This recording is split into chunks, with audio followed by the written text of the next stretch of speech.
Final Fantasy VII Remake Part 3 is already making it very clear that it's going to be the most ambitious game in the trilogy. The expanded and powered-up version of Queen's Blood, snowboarding sections that will be integrated directly into the story, and the massive content plans shared by the producers in interviews all point to this game being not just a finale, but the absolute peak of the series. In today's video, we're going to talk in full detail about why Part 3 is starting to be seen as the biggest and most comprehensive entry in the Final Fantasy VII Remake trilogy. Before we jump in, don't forget to like the video and subscribe to the channel. Now let's get started.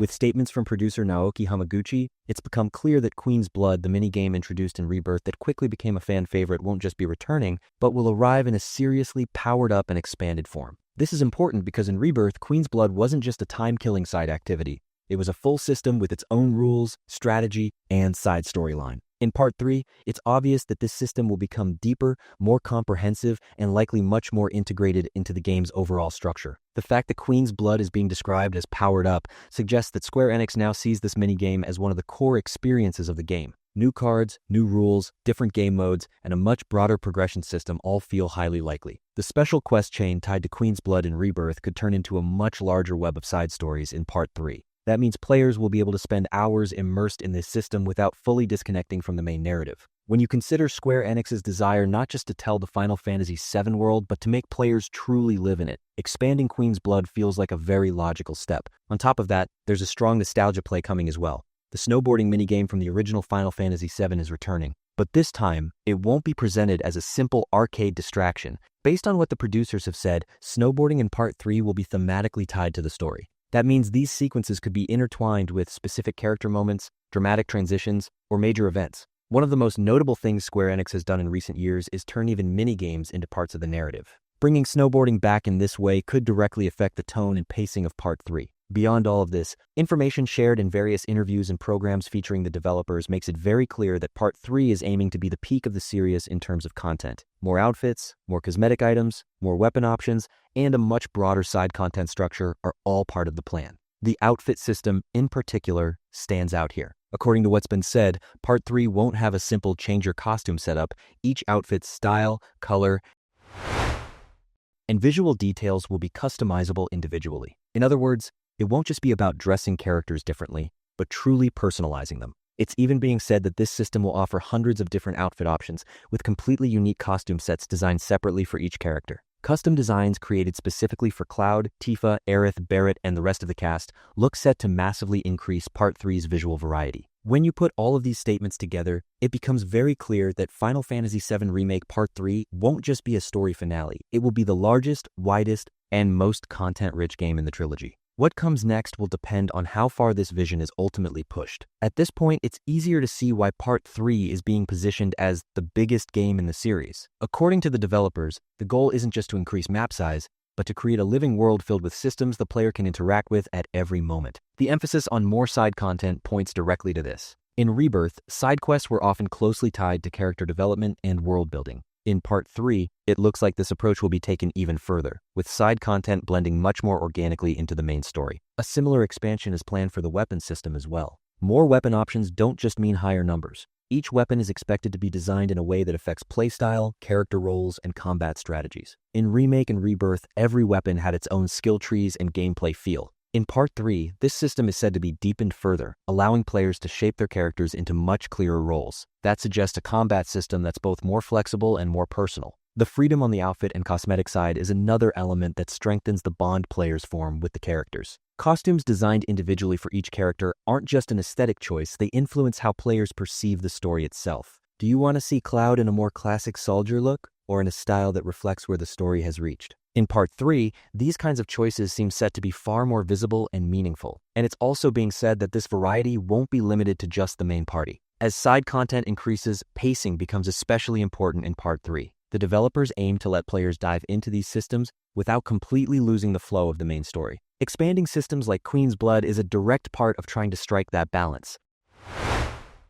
Players who want can spend hours on side activities, while others can focus on the main narrative and keep moving forward. This flexibility may end up being one of the key factors that allows Part 3 to appeal to all types of players. The idea of integrating snowboarding directly into the story is also critical from this perspective. In the past, Square Enix often treated minigames as standalone distractions disconnected from the main narrative. But with the remake trilogy, that philosophy is clearly changed. Tying snowboarding to specific character moments, emotional transitions, or major events could give Part 3 a much more cinematic narrative rhythm that would further reinforce the already powerful atmosphere of Final Fantasy VII. When all of these systems come together, it becomes clear that Part 3 isn't just a final chapter. Square Enix is positioning this game as the peak of the entire remake project. Story, gameplay, side content, customization, and nostalgia are all being blended into a single experience. The vision the developers keep emphasizing in interviews is exactly this: delivering the Final Fantasy VII universe in its most comprehensive,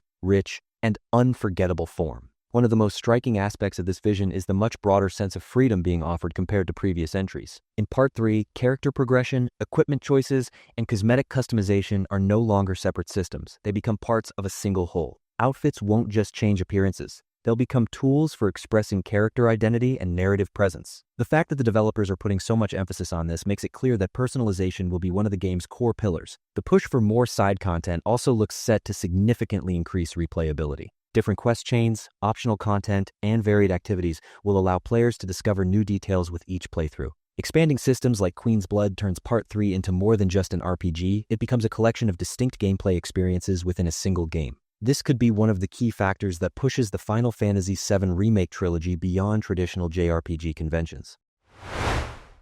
As the weapon and combat systems deepen, the distribution of roles among characters will become more clearly defined. Weapon variety and skill trees will directly shape how players approach combat. More aggressive, more defensive, or fully support-focused playstyles could become much more clearly separated in Part 3. That would not only increase the importance of individual characters, but also make party composition far more meaningful. This expansion also strengthens the player's connection to the world itself. More cosmetic items and customization options allow players to create their own version of the Final Fantasy VII experience. Two players using the same character could end up with completely different visual styles and gameplay feels. Square Enix's approach here feels like a clear attempt to merge modern RPG design with classic Final Fantasy spirit. Deeper integration of snowboarding and similar activities into the story will also enhance the game's cinematic qualities. Final Fantasy VII is already known for its dramatic moments. Turning these mechanics into parts of the narrative allows players not just to watch those moments, but to actively live through them. That could make the game's emotional impact last much longer. When all of these details are taken together, it becomes obvious that Final Fantasy VII Remake Part 3 isn't just another sequel, it's the culmination of everything the trilogy has been building toward. If the ambitious goals discussed in developer interviews are realized,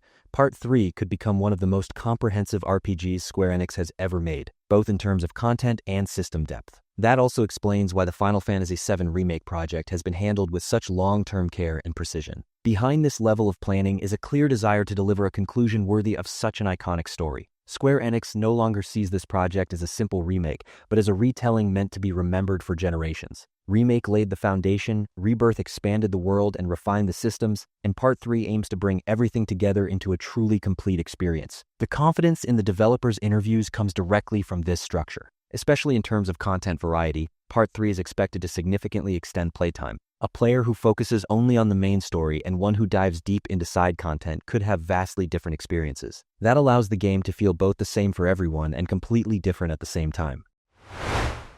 Giving players the freedom to choose their own pace and playstyle is clearly one of Square Enix's top priorities right now. The detailed approach to outfits and cosmetics also creates a chance to visually reflect character development within the story. As the narrative progresses, characters change emotionally, experience loss, and make difficult decisions. In Part 3, these changes are meant to be felt not only through dialogue, but through visual design as well. Different outfit designs are said to be planned specifically to support this kind of silent storytelling. In that sense, cosmetics stop being just decoration and become quiet narrators of the story. Weapon variety and upgrade systems will add another layer to this narrative support. Each new weapon isn't meant to feel like a simple stat boost, but like a milestone in a character's journey. Remake and Rebirth already laid the groundwork for this approach. In Part 3, the system is expected to feel more mature, deeper, and more satisfying, making battles not just challenging, but meaningful. With the expansion of side content, the world itself will feel far more alive. Small stories, character-focused quests, and lore details will help players form a stronger bond with the world beyond Midgar.